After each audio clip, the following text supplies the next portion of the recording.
Buku yang saya akan presentasikan buku geografi kelas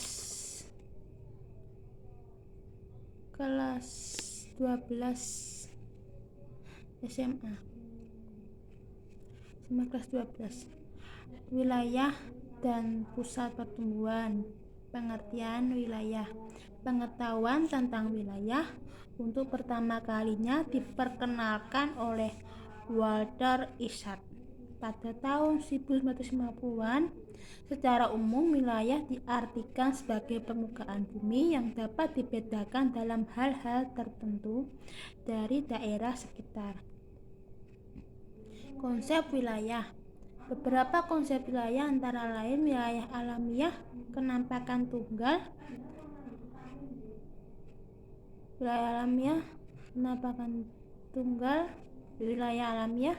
wilayah tunggal merupakan konsep sebelum Perang Dunia Pertama. Pada tahun 1937,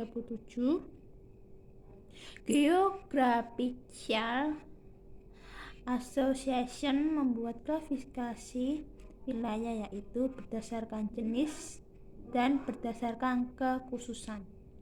Klasifikasi wilayah menurut jenis menekankan pada jenis suatu wilayah, sedangkan klasifikasi wilayah menurut kekhususan merupakan suatu wilayah yang memiliki ciri-ciri geografi yang khusus dan ditentukan oleh lokasi dalam hubungan dengan wilayah lain. Wilayah seragam merupakan wilayah yang terdapat keseragaman atau kesamaan pada kriteria tertentu. Wilayah No-2 adalah wilayah yang dalam banyak hal diatur oleh pusat-pusat kegiatan yang saling dihubungkan dengan jalur jalan melingkar. Wittgenstein membagi region menjadi 3 jenis sebagai berikut. 1. Region topik tunggal. 2. Region topik gabungan. 3. Total region. Perwilayahan merupakan cara kerja dalam mengelompokkan wilayah-wilayah yang serupa atau memiliki ciri-ciri yang sama dalam suatu kelompok wilayah. Perwilayahan dapat dilakukan melalui generalisasi wilayah dan klasifikasi wilayah. Keberangkatan wilayah adalah perbedaan yang terdapat di berbagai wilayah di permukaan bumi. Di dalam keberangkatan wilayah terdapat 3 konsep dasar sebagai berikut. Intoleransi dari berbagai jenis gejala yang terikat oleh bumi secara langsung atau tidak langsung. Sifat keberabaikan dari gejala tersebut serta kompleks yang dibentuknya di setiap wilayah bumi. Pengungkapan potensi kewilayahan dari gejala atau kompleks wilayah. Pusat pertumbuhan adalah wilayah dengan tingkat pertumbuhan sangat cepat dan dapat dijadikan pusat pembangunan sehingga mempengaruhi pertumbuhan dan perkembangan wilayah sekitar. Teori pusat pertumbuhan yang banyak digunakan adalah teori kedudukan pusat dan teori kutub pertumbuhan.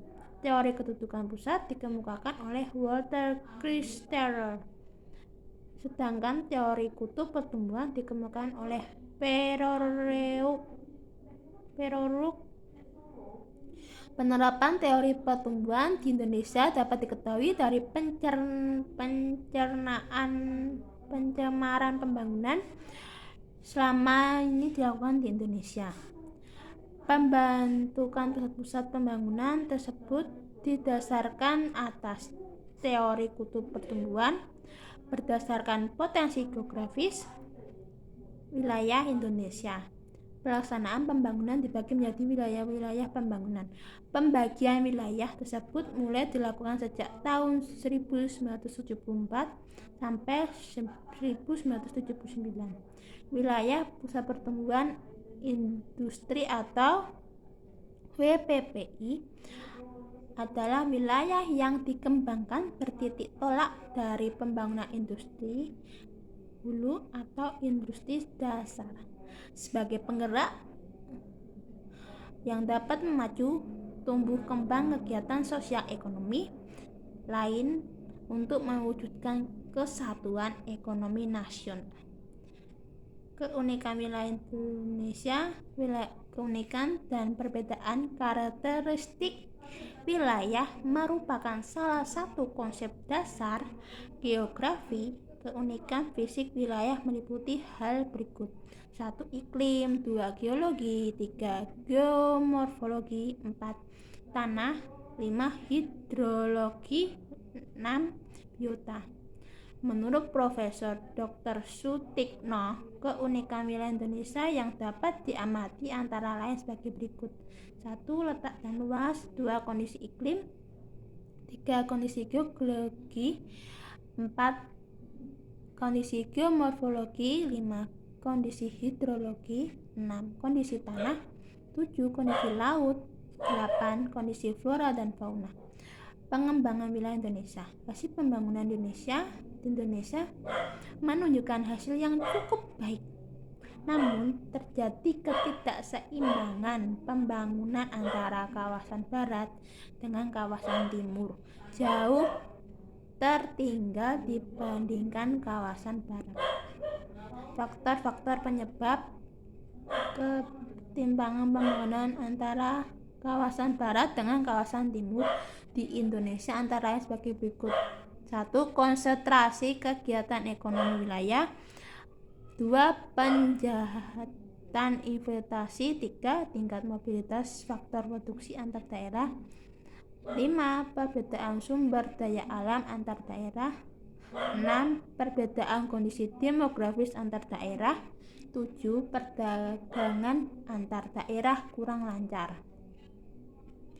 Desa dan kota. Keruangan desa. Desa diartikan sebagai wilayah pemerintah terkecil yang merupakan bagian dari kecamatan menurut UU nomor 6 tahun 2014 tentang pemerintahan daerah menyatakan bahwa desa adalah kesatuan masyarakat hukum yang memiliki batas-batas wilayah yang berwenang untuk mengatur dan mengurus kepentingan masyarakat setempat berdasarkan asal-usul dan adat istiadat setempat yang diakui dan dihormati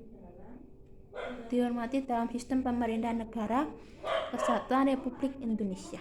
Setiap berdirinya desa terdapat 3 unsur pokok sebagai berikut: 1. Wilayah, 2. Penduduk, 3. Tata kehidupan.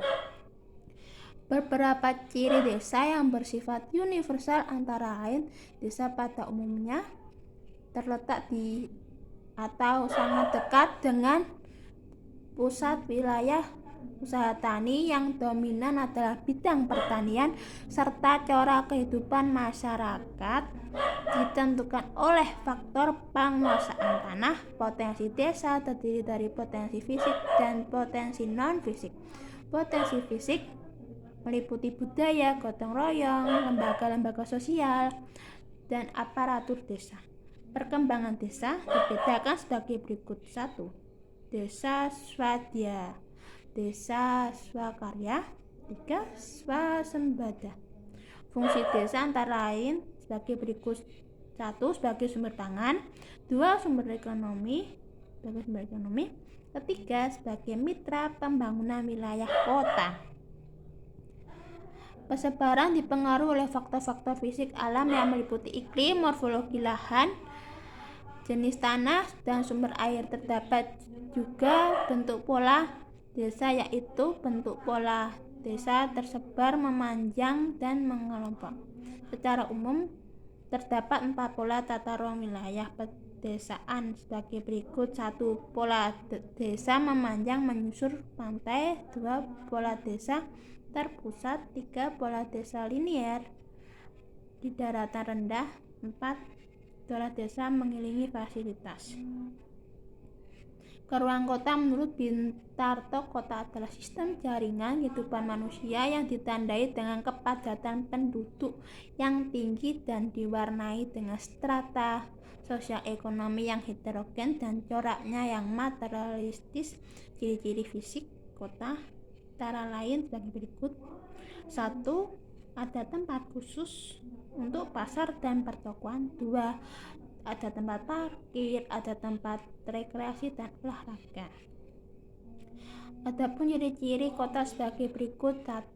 Terjadi pelapisan sosial ekonomi. 2. Muncul sifat individualisme. 3. Toleransi sosial. 4. Jarak sosial. 5. Penilaian sosial. Jenis-jenis kota antara lain: jenis kota berdasarkan fungsi dan jenis. Kota berdasarkan fungsi dan jenis. Kota berdasarkan jumlah penduduk. Pemekaran kota adalah perluasan wilayah kota akibat perkembangan dan pertumbuhan kota.